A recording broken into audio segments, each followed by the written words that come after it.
Hello everyone, hope you're doing well. I thought I would start doing some videos on some of the event vehicles that have been coming out over the last little bit, just because a bunch of people have asked me to do it, so I thought why not. So this video is about the Elefant, which is the level 75 Battle Pass reward that you can get from this season's Battle Pass. And after grinding through the Battle Pass and getting close to it, I was given a test drive from Gaijin for it, so that's basically why I'm playing it right now. Now, the Elefant is incredibly similar to a vehicle that's already in the tech tree, which is the Ferdinand. The main difference is that the Elefant is slightly slower going forwards, slightly quicker going backwards, a little bit of extra armor, but nothing too crazy, and also has a cupola on the top and a machine gun in the hull, which generally are useless. So when it comes to the vehicle, what you're getting is a very, very similar experience to the Ferdinand, but the major difference is the modifiers on it.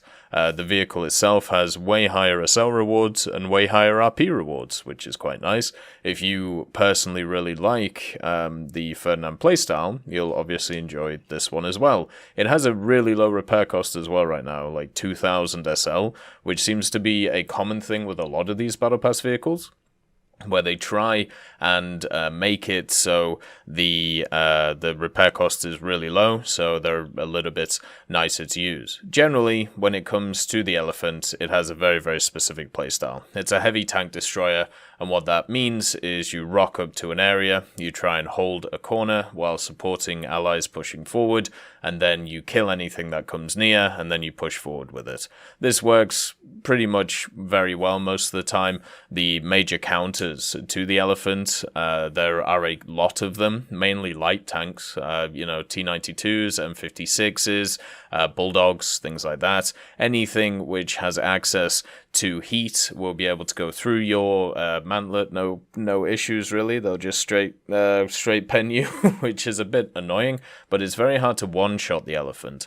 So if you put yourself in a position where you can move back, and also if only your top is exposed, then what you'll be able to do is you'll be able to survive 1, 2, 3, 4 hits and keep pushing forward and keep doing okay.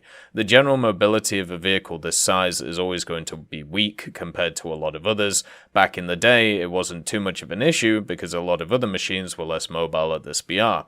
As we've gone over the years, though, mobility has become the spice of life when it comes to War Thunder, especially at the mid-tiers, so there's a lot more mobile things nowadays.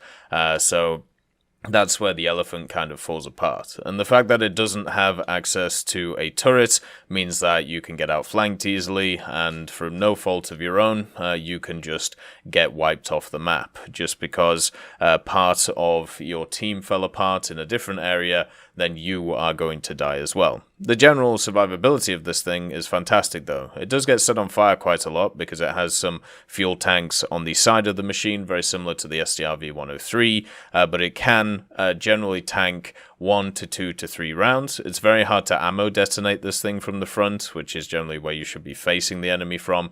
And also, there isn't really an easy one-shot area for it, unless somebody's trying to overpressure you with certain things. I even got hit with multiple Centurion Avery Hesh rounds and still survived in this thing, which was quite nice. The gun is really good. It's the long 88. If you like it on stuff like the Tiger II, you'll like it on this. If it penetrates, it kills whatever it touches, and also at the same time it has good penetration.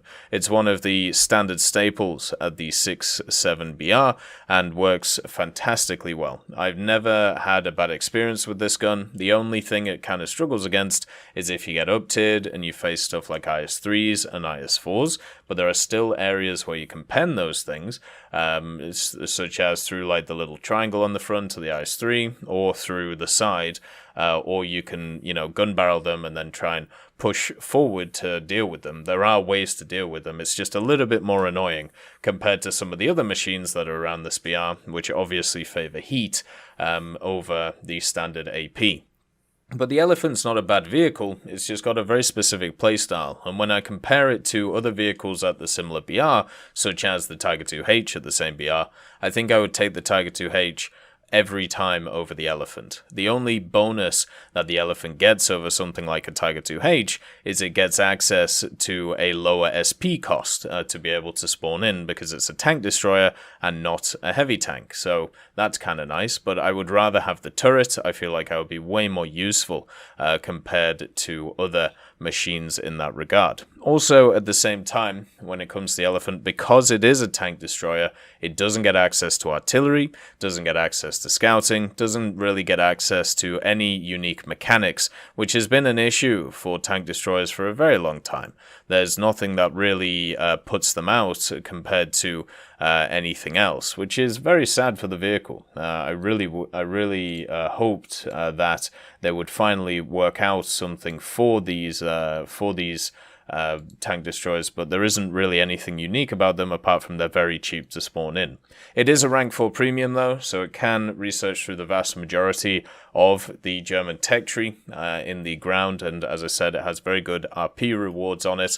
And generally, looking at the battle pass, with the Cadis being a pretty decent battle class machine, the F6 being a pretty decent fighter for France if you don't have the other ones premiums at those ranks, and the Elephant being a pretty decent tank destroyer, but I think I would prefer to use other vehicles at its BR just because of its usability. This battle pass in terms of vehicles is a little bit weak, but I think overall everything else in the battle pass is quite nice. The decorations are great, the decals are great, the profile picture's absolutely awesome, with the guy with the gas mask, which is really cool. And then also at the same time, the challenges haven't actually been that bad either when it comes to the vehicles. The one thing that is really nice about the Ferdinand as well, it has some Zimmerit paste on it, and the model itself is super HD. Like it is 4K ready, I think is the way that you want to put it with this vehicle.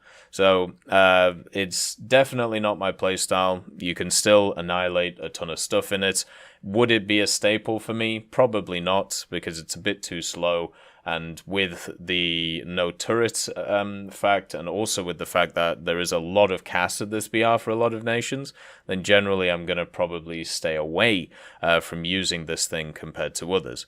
But that doesn't mean it's not a good vehicle. The Elephant is fine, it just doesn't fit me personally. I'm sure a lot of people who enjoy stuff like the Jagd Panther, the Jagd Tiger, the Ferdinand obviously, and other tank destroyers like the Foch and the CA Lorraine would also enjoy the Elephant. I'm not really happy that it is a Battle Pass vehicle. I would have preferred it to be a standard tech tree or a premium vehicle, so it was available to everybody, but I understand why they've made it a Battle Pass vehicle. Hopefully next Battle Pass we can get something which is a bit more interesting and also a bit more above the bar, just to give us, you know, a little bit of fun going forward. As always, I hope you have a wonderful day, and I'll see you next time. I'd just like to thank Merciless Reaper, Jerry Provolt, Mega Dino King, Professor X1718, Orange Tail, Sakoshi Tiger, Teddy, John Ryman,